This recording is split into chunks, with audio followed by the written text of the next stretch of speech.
Assalamualaikum warahmatullahi wabarakatuh. Perkenalkan, nama saya Vivian Trisari. Di sini saya akan menjelaskan tentang pajak penghasilan pasal 23. Pengertian PPh pasal 23. Ketentuan dalam pasal 23 Undang-Undang PPh mengatur pemotongan pajak atas penghasilan yang diterima atau diperoleh wajib pajak dalam negeri dalam bentuk usaha tetap atau BUT yang berasal dari modal, penyerahan jasa, atau penyelenggara kegiatan selain yang telah dipotong PPh pasal 21 yang dibayarkan dan disediakan untuk dibayarkan atau jatuh tempo pembayarannya oleh badan pemerintah, subjek pajak badan dalam negeri, penyelenggara kegiatan, badan usaha, atau perwakilan perusahaan lainnya. Objek PPh pasal 23. Objek pajak PPh 23 mencakup berbagai jenis penghasilan, antara lain: pertama, dividen, bunga, dan royalti; yang kedua, hadiah, penghargaan, bonus, dan sejenisnya; yang ketiga, sewa dan penghasilan terkait penggunaan aset; yang keempat, jasa teknik, manajemen, konstruksi, dan konsultasi. Selanjutnya, subjek PPh pasal 23 mencakup pemotong PPh 23 bentuk badan.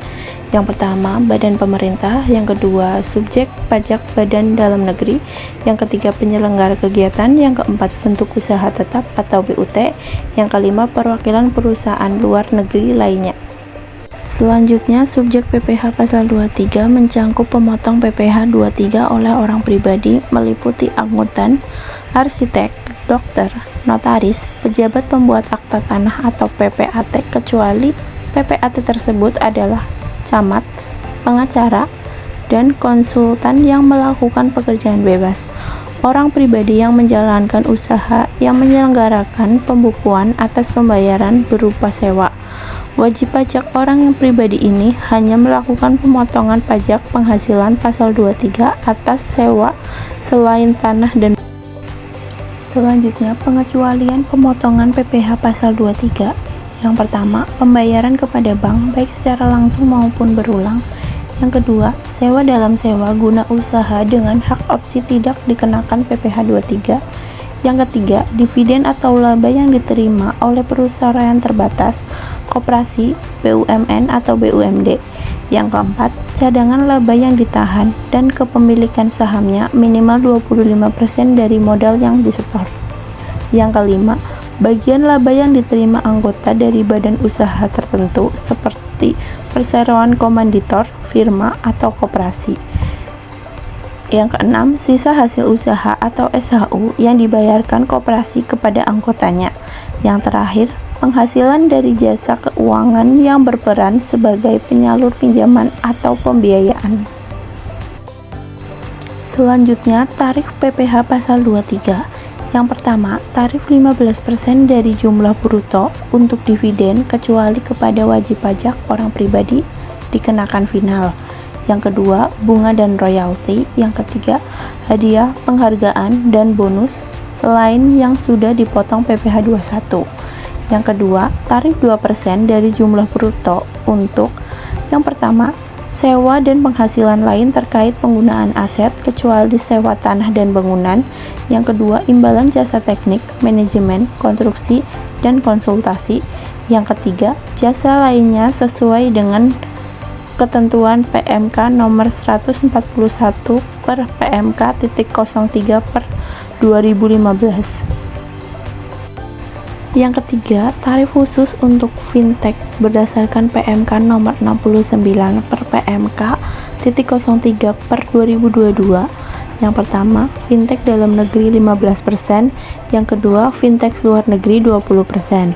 Yang keempat, tarif lebih tinggi untuk yang tidak memiliki NPWP. Yang pertama, 30% untuk dividen, bunga, dan royalti.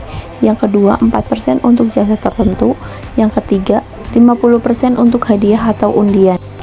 Cara menghitung PPh pasal 23. Yang pertama, cara menghitung PPh pasal 23 atas dividen sama dengan 15% kali bruto. Yang kedua, cara menghitung PPh pasal 23 atas bunga meliputi premium, diskonto, dan imbalan sama dengan 15% kali bruto. Cara menghitung PPh pasal 23 atas royalti. PPh pasal 23 sama dengan 15% kali bruto. Yang keempat, cara menghitung PPh pasal 23 atas hadiah, penghargaan, bonus, dan sejenisnya. PPh pasal 23 sama dengan 15% kali bruto. Yang kelima, cara menghitung PPh pasal 23 atas sewa dan penghasilan lain sehubungan dengan penggunaan harta. PPh pasal 23 sama dengan 2% kali bruto. Yang keenam, cara menghitung PPh pasal 23 atas imbalan sehubungan dengan jasa teknik, manajemen, konstruksi, dan jasa konsultan atau jasa lainnya. PPh pasal 23 sama dengan 2% kali bruto. Selanjutnya kesimpulan yang pertama, PPh pasal 23 adalah pajak yang dikenakan pada penghasilan yang berasal dari modal, penyerahan jasa, hadiah, atau penghargaan kecuali yang sudah dikenakan PPh pasal 23.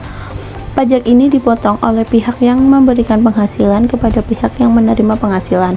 Yang kedua, tata cara penghitungan pajak pasal 23 telah sesuai dengan Undang-Undang Nomor 36 Tahun 2008, yaitu dengan menggunakan tarif 2% pelaporannya, yaitu pembayaran yang dilakukan paling lambat tanggal 10 pada bulan berikutnya dan pelaporannya paling lambat tanggal 20 setelah masa pajak berakhir. Sekian penjelasan dari saya mengenai pajak penghasilan pasal 23. Semoga bermanfaat. Terima kasih. Wassalamualaikum warahmatullahi wabarakatuh.